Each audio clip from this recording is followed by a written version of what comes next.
There's McPherson. And we're on rebound watch for Freeman, by the way. Still stuck at 9. Guy who averages 13 rebounds a game. Best in the country. Here's Coy. Foul out front.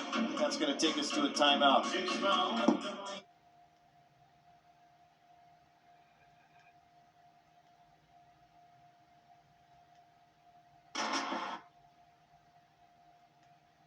19-point lead for the Akron Zips and the NIU women's basketball team. They'll begin back play tomorrow, January 3rd. Eastern Michigan's in town. Saw them all the way a little while earlier.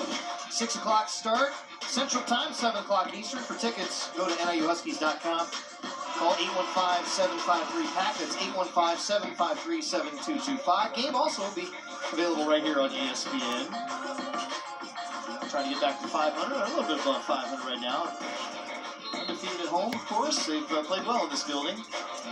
And saw some of the women's team watching in the stands. In the first half, though, had to be a struggle to watch.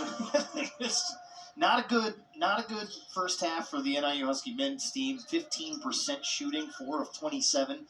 They opened 1 of 12 from 3 from the outside, and they had 3 offensive rebounds. Just really put them behind the 8 ball, and they've been down by this margin ever since. Deborah Hewitt driving, tried to flip it to a Bargwin, but he wasn't there. Here's Freeman now, battling, and tried to go in for the finish. Free throws coming up. He goes strong to the basket, doesn't he? Yeah, every time he has the basketball, you are not going to body him off the block.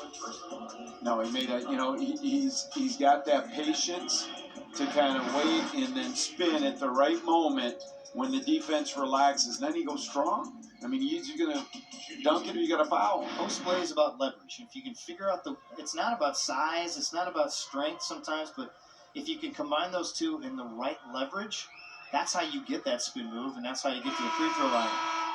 Well, he hit his first 8 from the line. Now he hit his 10. 18 points, 9 rebounds for Enrique Freeman, senior from Cleveland, St. Martin de Porres High School.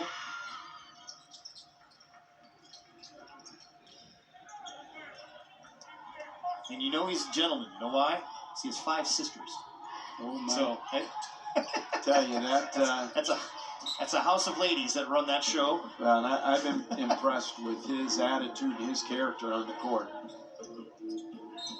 Always helping his teammates on the defensive end, talking. You can see the communication level really with his entire Akron team on the defensive end. McPherson now twisted ankles. He came off the floor in that 3. Does that put Freeman in a double-double there? That's a rebound? It sure does. That is rebound number 10. Spinning and finishing with the flush. Well, Enrique Freeman now 21 points, and 10 rebounds tonight. That's the other thing. As a guard, Matt, I played guard, in college. When you have a guy with that length, a teammate like Freeman, you could throw it up in the air and not really worry about it. He'll go find it. He'll go find it. Just get in the zip code. That wasn't a great pass there, right? Get in the zip code. He's gonna catch it and finish it. It's the catch radius, as they say in football. Huge, yeah. Coy driving. He had a little window to get to the rim, and for him, he's at 21 on the night. Yeah, he's had a nice second half, shooting from the outside and taking the ball to the hoop. The Huskies shooting 52% this half, but they're going to score a season low in terms of offense. 50 points right now, a season low by a lot. As you see Freeman head to the bench. It's 11th double-double of the season. Leads the country. And that will add to his average. Again, one of 11 players across the country that averages double figures in both points and rebounds. And the excitement on that bench.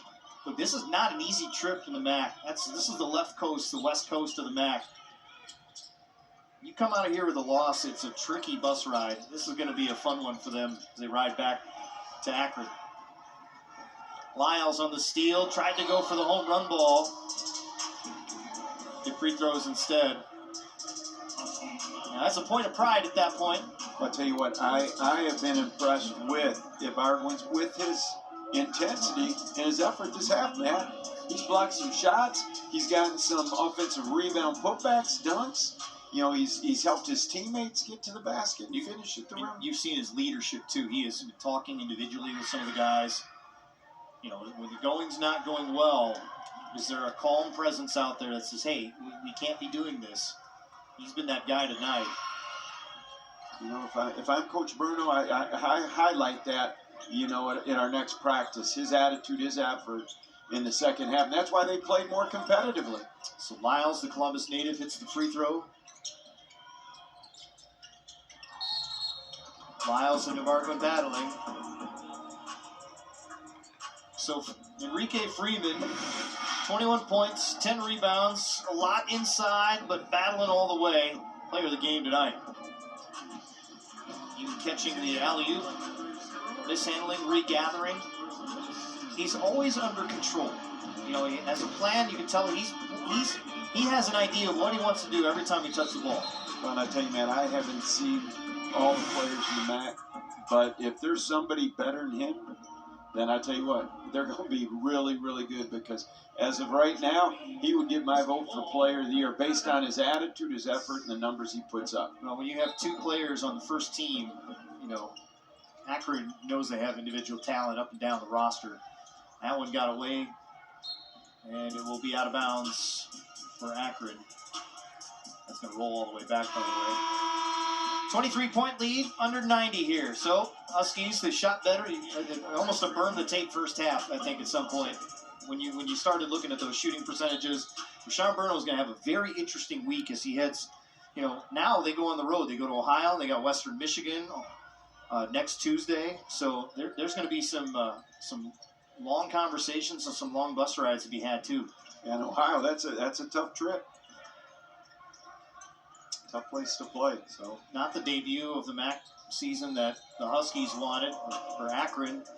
They will head back home on Friday and take on Bowling Green, who's had a great start as well. It's a tough opener, really, for Akron in terms of conference play. But John Gross will be back at home, and should be a good one Friday night. And they'll go to Ball State a week from tonight. Got a couple more at home, so this is the one tough trip you get out of the way in terms of of a bus ride. You imagine that some home cooking, they can get on a roll here and get to maybe 11, 12 wins here. Yeah, and that gives his team's already confident, but that just adds to it, Matt. You know, and they're going to be tough to beat. I'll tell you that. Absolutely. for the not only conference but the tournament, because of the experience. That all those seniors, 4 seniors starting? 4 seniors, Tribble being a senior with Hunter and Ali, Freeman as well, and Nate Johnson, the sophomore. But, you know, you saw senior leadership from Michael Dawson out there. Caleb Thornton, another, you know, upperclassman. You need that depth in the tournament. When you play in the tournament, you need depth. And a whistle and a little happy feet for Ryan Prather, the redshirt freshman from Maryland. Going to get the turnover. Get in the book, not the way you want to. Akron's going to go to 9-4. Huskies drop below 500. As they will have lost now 3 straight and 6 of their last 7 games.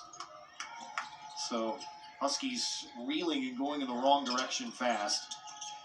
Zion Russell spitting and traveling.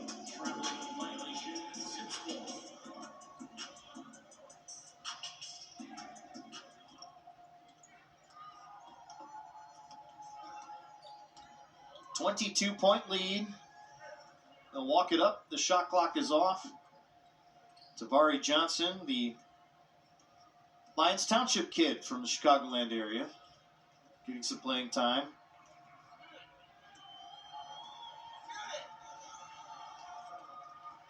And that will do it. Akron, impressive, physical, and punishing. And Enrique Freeman and company come away with it easy 22-point victory, 73-51 here on the road at the NIU Convocation Center against the Huskies. They were impressed.